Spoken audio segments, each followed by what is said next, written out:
bem-vindos mais uma vez aqui ao nosso canal Mundo Fla React, sempre trazendo conteúdos diários aqui para vocês sobre o time mais amado, mais querido do Brasil, Flamengo. Então, se você é novo aqui no nosso canal, puder nos ajudar a trazer conteúdos para vocês como esse, com notícias de pré-jogo, pós-jogo, análise completa para vocês dos comentaristas, para não perder nada do mais amado e querido do Brasil, deixe seu like, se inscreva, ative o sino e também compartilhe nossos vídeos com os seus amigos, galera. Briga posição 1 e 1 mesmo, né? E ali, até na mesclada, ficou bem definido.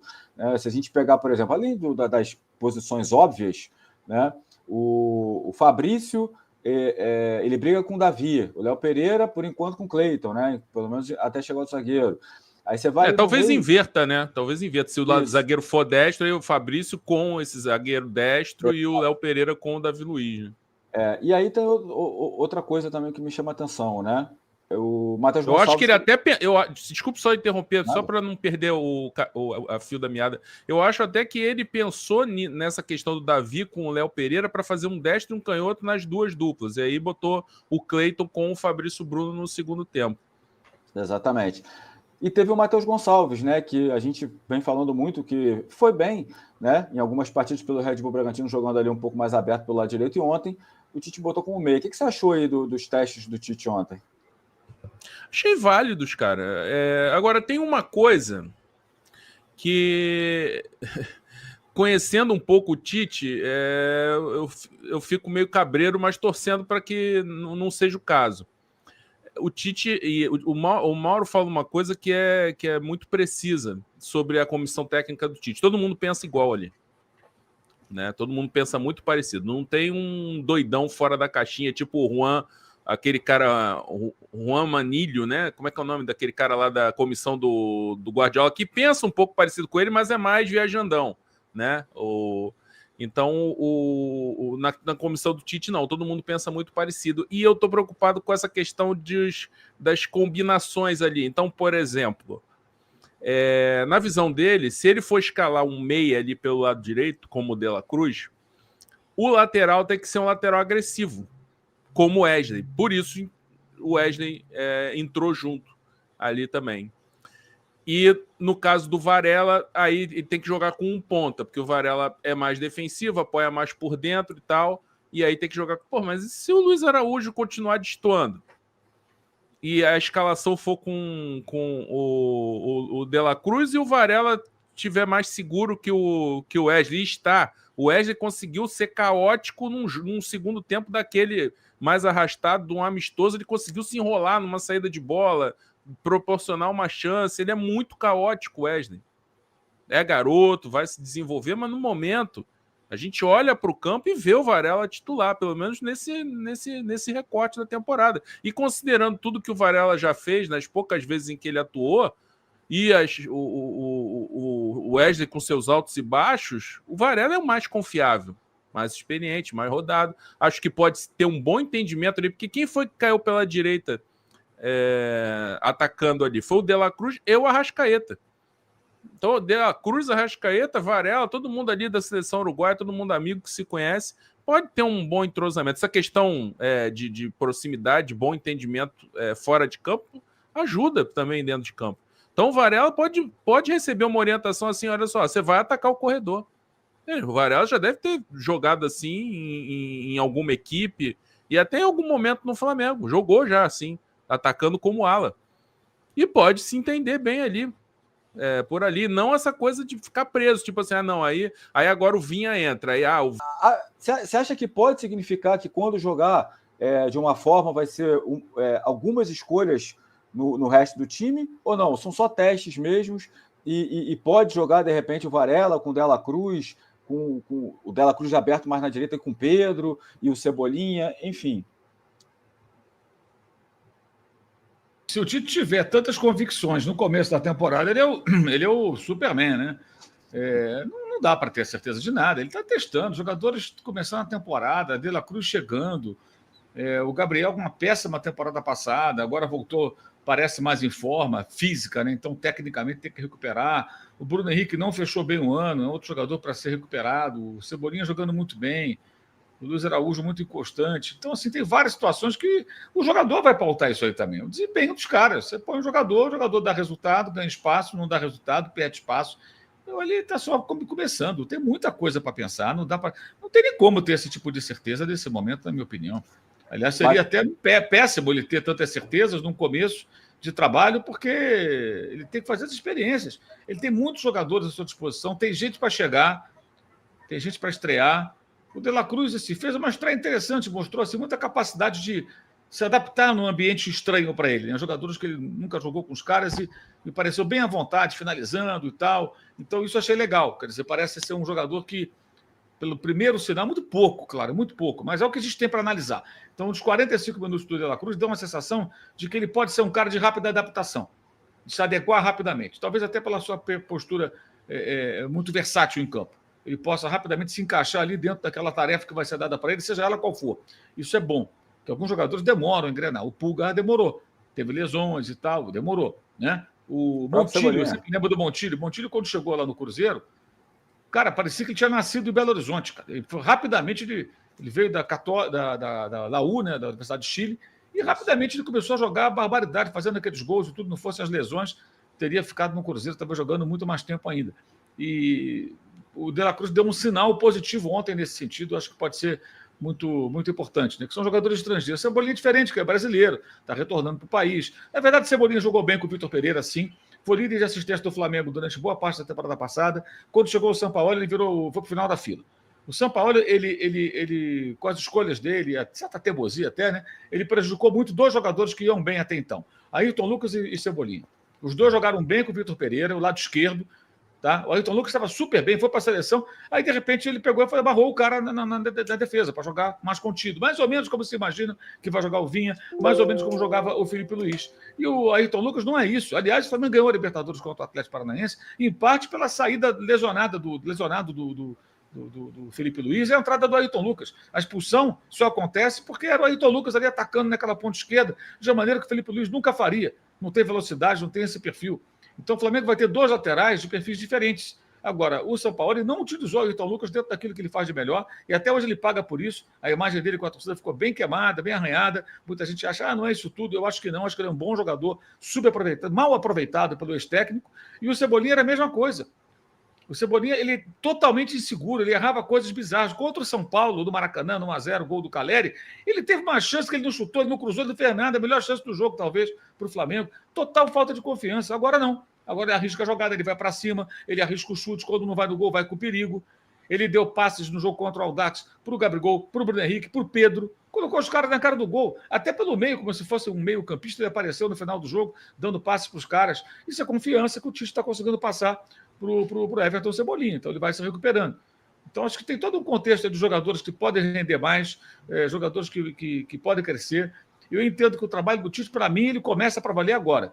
O ano passado ele pegou o bonde andando, estava identificando ali o ambiente, vendo quem é quem, entendendo como as coisas funcionam, conhecendo o clube, nunca trabalhou no Rio de Janeiro, nunca trabalhou no Flamengo, tudo novo. Tem essa questão que o André falou, ele está sempre cercado por um grupo que é o mesmo grupo, que pensa muito igual. Então não tem nem ninguém ali para dar uma temperada, né? Ou alguém que tem um pouco de história no futebol carioca. Juan Manuel Lillo, lembrei o nome do cara lá do Manchester City. Ele é um pouco mais doidão e ele fica ali conversando com o Guardiola, mas é um cara que gosta de jogo de posição, mas ele tem umas ideias um pouco mais soltas, digamos assim, que o Guardiola. Isso é bom. Isso é necessário. Isso é bom. Isso é necessário. Alguém que arrisque um pouco mais. Acho que em qualquer atividade humana, né? Você pode ter um cara que é ótimo, muito competente, mas ter alguém do lado que dá uma ideia diferente, uma estratégia diferente, é fundamental. E o pessoal do Tite é muito igualzinho. Então fica ali muito preso numa forma, mas acho que ele vai ter agora uma diversidade. Existem algumas questões também que assim, a característica do clube. O Flamengo dificilmente vai jogar pelo 1-0 do Maracanã e a torcida ficar satisfeita. A não ser quando o jogo é difícil, é para 1-0 mesmo. Você percebe que o jogo é de 1-0. Se dá para fazer mais, buscar mais, a torcida vai cobrar mais. Se fosse um time fraco, o torcedor até entenderia. Né? Você está ali jogando tal. O time de 2013, em alguns momentos, tinha que ter preocupações defensivas. Né? Até quando o Jaime entra, ele coloca o Amaral de volante para proteger um pouco mais. Então, era um outro cenário. Hoje, o torcedor sabe que o Flamengo tem o elenco mais caro do Brasil, é o elenco mais qualificado tecnicamente do país. Não é porque ano passado fizeram tudo errado que a gente vai achar agora que os jogadores não são ruins, são bons, dá para fazer muito mais. Então o torcedor vai para o Maracanã, ele sabe, cara, isso aqui é o Flamengo, eu estou jogando no Maracanã, meu time é bom, eu quero que vá para cima. Por que o Jorge Jesus virou o mister? Porque aquele Flamengo era, embora ele seja português, nunca tenha vivido no Brasil, a filosofia de jogo dele combinou demais com o que é o DNA do Flamengo, cara. O Flamengo o Flamengo não vai jogar para 1-0. E o Corinthians desenvolveu, com a passagem do Mano e principalmente do Tite, um jogo de pragmatismo que 1-0 é goleada. E o torcedor em Itaquera, tá tudo bem para ele. Fazia 1-0 para Caimbu, eu mesmo, depois do estádio de Itaquera, faz 1-0. Tá bom, vamos ganhar de 1-0. E ganhava de 1-0. Ganhava, não corria muitos riscos e tal. E a torcida ali vibrando, comemorando 1-0 como se fosse 5-0. O torcedor do Flamengo é diferente, o ambiente é outro. Tudo isso o cara tem que entender. Ele tem que entender. E por isso que eu achei que no jogo do Audax, eu achei muito interessante a postura, porque o time adversário pode ser fraco, pode ser o que for. Mas, por exemplo, pode se acomodar, você pode continuar acelerando. O Flamengo jogou intensamente naquele jogo. Foi um time que buscou o resultado, buscou o gol, não esmoreceu, não desanimou. Isso foi muito positivo, muito legal de acompanhar. Não sei quantas vezes isso vai acontecer durante o ano, mas acho que é só um começo. Ele tem muita coisa para ele observar. Jogador que acaba não funcionando da maneira que você imagina, outros acabam surpreendendo positivamente. Então, acho que esse é um período muito inicial. Não dá para ter muitas conclusões. Ele pode ter, obviamente, ter os planos dele em mente, mas as coisas vão acontecendo, você vai ter que adaptar, vai ter que ajustar de acordo com o andamento, com o desempenho de cada um. Eu vou até pegar, o Fabinho, eu vou ler seu superchat já, mas eu vou pegar só o último do Delano aí, porque para continuar nesse papo com o Mauro, porque tem um ponto interessante que eu queria falar. Só pedir para a galera, estamos chegando a 4.000 pessoas na live e 897 likes. Dá o like aí, vamos passar dos 1.000 logo. Quando ele foi contratado, foi caro. Ele teve uma fase ruim. Aí, rapidamente, as pessoas também já começam a dizer que o cara não joga nada, tudo. Não é assim, gente. É aquela coisa. Às vezes demora um pouco mais a conseguir render. E ele rendeu bem no ano passado. Agora volta a ser bem aproveitado, né? Eu só acho que assim, o que é importante é o Tite não ficar refém de uma maneira como se comporta o Cebolinha, abrindo mão do potencial que ele tem em jogadores como o Bruno Henrique, para mudar o jogo, mudar a forma de jogar, mudar o comportamento da equipe. O Bruno Henrique não é igual ao Cebolinha, tem virtudes que o Cebolinha não tem, o Cebolinha tem virtudes que o Bruno não tem. Ok, mas ele tem que procurar, acho que, utilizar o potencial do elenco que tem em mãos e não ficar ali preso só àquilo. Eu digo isso porque, por exemplo, antes da Copa do Mundo, uma coisa que a mim, acho que a muita gente impressionava, era a dificuldade do Tite de entender que o Vinícius Júnior estava pedindo passagem e ele tinha que arrumar um lugar para o cara jogar. Aí escalavam em posições diferentes, com funções que meio que sabotavam o seu potencial, com muitas tarefas defensivas além do normal, aí o garoto não tinha o rendimento adequado. Ele se inspira tanto no Carlo Ancelotti, né? Então, tentar fazer um pouquinho de Ancelotti. Semana passada o Ancelotti falou sobre isso, né? Que o Vinícius agora jogando sem centroavante no Real Madrid, ele deixa de ser um ponta esquerda para ser um atacante. E ele vai aparecer mais na área, fazer mais gols. O que está acontecendo? Fez de novo agora. Vai fazer mais gols, porque ele agora começa a aparecer mais na área e a tendência é o quê? Finaliza mais, melhora a finalização, melhora o tempo de bola e vai começar a fazer mais gols. De repente pode virar artilheiro do time. Essas coisas vão acontecer naturalmente. É a evolução do jogador. E o Ancelotti ele faz o quê? Ele extrai o máximo dos jogadores que ele tem. Ele tenta tirar o máximo. E para isso você tem que respeitar também a característica do cara. Eu acho que esse é o grande defeito, na minha opinião, do Tite. Muitas vezes ele é muito rigoroso com relação à estratégia que ele pensou, que ele concebeu ali para aquela equipe, e o jogador tem que ficar se encaixando. Em alguns casos, você tem que se adaptar. E o Flamengo tem jogadores, no plural, que praticamente impõem isso. Você tem que se adaptar. O André falou aqui no programa recente sobre a maneira como o Jorge Jesus queria um centroavante de referência, não tinha, e fez os caras jogarem juntos e deu no que deu. Isso é papel do técnico. Porra, ele queria o Balotelli, lembra? Balotelli, queria um centroavante. Aí, tanto depois veio o Pedro no outro ano. Ele queria até o Balotelli. Não veio o Balotelli. Se o Balotelli chega, ia jogar. Ia sair alguém. Né? Alguém ia espirrar. Não, ele fez os caras jogarem juntos. O Arrascaeta várias vezes apareceu como centroavante nos tempos do Jesus, fazendo gol até de cabeça. O Bruno de um lado, o Gabriel do outro, o Arrascaeta entrava na área como se fosse um 9. E chegou a fazer gol. Palmeiras no Maracanã 3-0. Outro Vasco de cabeça no último minuto. Ele teve várias situações assim. Fora jogadas que não saiu gol, mas que ele aparecia ali. Então havia uma mobilidade, tudo. O cara conseguiu fazer aquilo funcionar de uma forma que parecia impossível. Para o Abel Braga era impossível, pelo menos pelo discurso dele. Não podiam jogar juntos e tudo mais. Acho que o Tite tem estofo, tem tempo já e tem capacidade de... O Flamengo do Campeonato Carioca, e depois a gente fala sobre o Flamengo principal. Tudo bem? Bom dia. Tudo bem, Mari? Um beijo para você, beijo Mário Pereira, abraço aí, Breiler, todos que estão com a gente nesse Sport Center.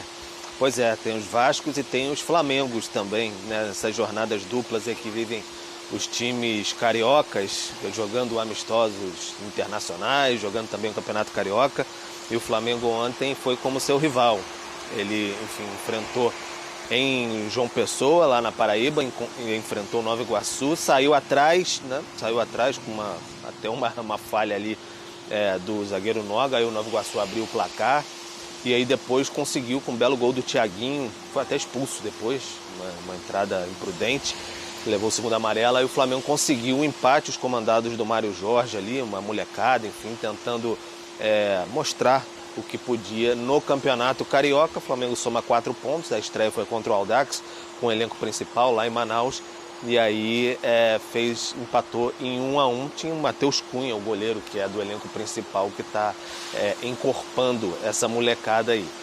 Mas lá nos Estados Unidos, né, mais especificamente lá em São Petersburgo, ali, o Flamengo conseguiu uma boa vitória sobre o Philadelphia Union, conseguiu um bom desempenho até, porque o Tite conseguiu, de fato, modificar bastante a equipe, misturou muito, né? Não foi exatamente o time que ele iniciou contra o Audax, mas misturou bastante as equipes, trocou todo mundo para o segundo tempo, uma atuação de bastante destaque do Cebolinha, sofreu o pênalti que o Pedro fez o primeiro gol, depois fez um belo gol numa chapada ali, quase de fora da área, mas no bico da área ali, já na entrada da grande área.